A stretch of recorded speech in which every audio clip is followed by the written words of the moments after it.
ભાઈ અને બહેન.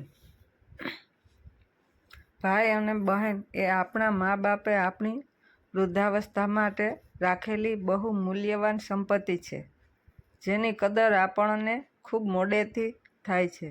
આપણે નાના હતા ત્યારે ભાઈ બહેન જ સૌથી નજીકના મિત્રો હતા.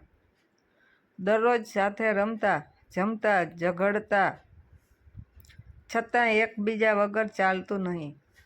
આમને આમ મોટા થવાની હોશમાં ક્યારે બચપણ વીતી ગયું એની ખબર જ ના પડી. મોટા થયા એટલે બધા પોતપોતાના સંસારમાં ખોવાઈ ગયા. પોતાનું અલગ જીવન શરૂ થયું. ભાઈ બહેનની મુલાકાત પ્રસંગોપાત જ થવા લાગી. આ તો મા બાપના આશીર્વાદ જ હતા, જેણે આપણને જોડી રાખ્યા. ધીરે ધીરે આપણે વૃદ્ધ થઈએ એની વાટ જોતા રહ્યા. આપણા મા બાપ આપણને છોડી ગયા છે અને આપણી આજુબાજુના સગા સંબંધીઓની સંખ્યા પણ ઓછી થવા લાગી. ત્યારે ધીરે ધીરે આપણને એ ભાઈ બહેન વાત્સલ્યની કિંમત સમજવા લાગે છે. 71 વર્ષનો ભાઈ એની 66 વર્ષની નાની બહેનને મળવા ગયો હતો. થોડી વાર પછી બંને છૂટા પડ્યા. ત્યારે બહેનને અચાનક કંઈક યાદ આવ્યું. એ ભાઈની કાર પાછળ દોડવા લાગી. ભાઈએ તરત જ કાર ઊભી રાખી. બહેને ભાઈના હાથમાં એક ડબ્બો મૂક્યો અને કહ્યું, તારી ભાવતી વસ્તુ છે, તને આપવાનું ભૂલી ગઈ. એનું બોલવાનું પૂરું થાય એ પહેલાં જ ભાઈ બહેનની આંખોમાંથી આંસુધારા વહેવા લાગી.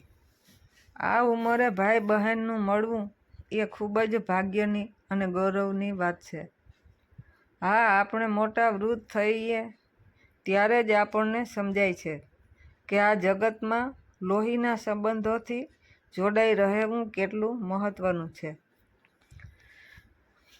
જ્યારે આપણે વૃદ્ધત્વના ઉંબરે ઊભા હોઈએ અને મા બાપ બંને હયાત ન હોય, ત્યારે ભાઈ બહેન જગતના સૌથી નજીકના સંબંધી હોય છે.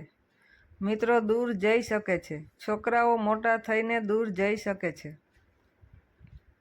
ત્યારે ફક્ત ભાઈ બહેનનો સાથ જીવનનો ઉત્તરાર્ધ પૂરો કરવા અંત સુધી સાથ આપી શકે છે.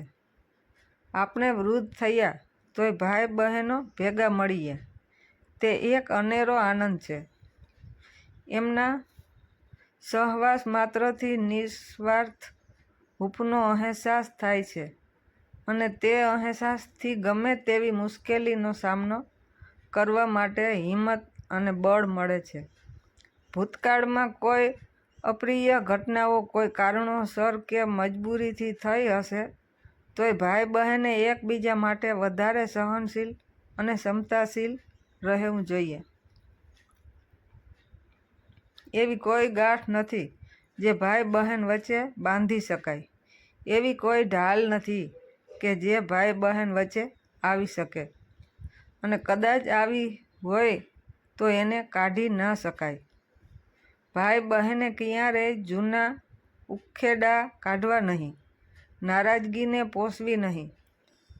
પરસ્પર થોડા અવલંબિત બની એકબીજાના સ્નેહ ભાવ વધારીએ તો આ નિસ્વાર્થ સંબંધો વધારે મજબૂત થશે અને ચોક્કસ થશે જ.